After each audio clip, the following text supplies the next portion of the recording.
नमस्कार। खेत खजाना में आपका स्वागत है। आज 24 मार्च है और दिन है मंगलवार।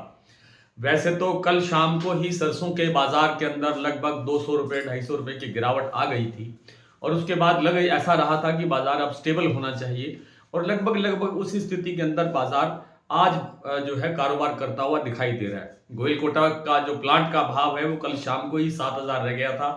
आज फिर सुबह 7,000 ही खुला है, यानी स्टेबल खुला है।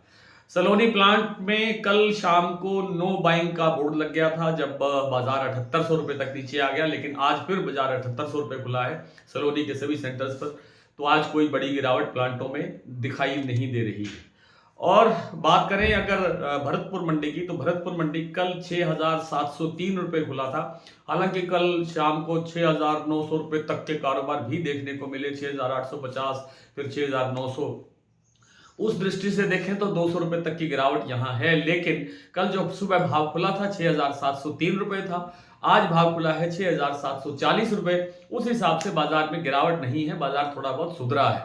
जयपुर का भाव जरूर आज 75 रुपए कमजोर हुआ है, 7200 रुपए का भाव रह गया है। चरखी दादरी दिल्ली लाइन पर भी 75 रुपए की गिरावट है और दूसरी मंडियों के अंदर भी लगभग 25 रुपए से लेकर के 50 रुपए तक की गिरावट देखने को मिली है। तो कुल मिलाकर के बाजार पर हल्का सा दबाव है, क्योंकि आज केएलसी भी काफी कमजोर दिख रहा है, कमजोर चल रहा है। हालांकि शिकागो में सोयाबीन तेल का जो भाव है वो पॉजिटिव है, काफी मजबूत है। और उस हिसाब से लगता है कि जो बाजार आने वाले दिनों के अंदर जो ये वार की स्थिति है, युद्ध की जो स्थिति है, उस पर ज्यादा निर्भर करेगा।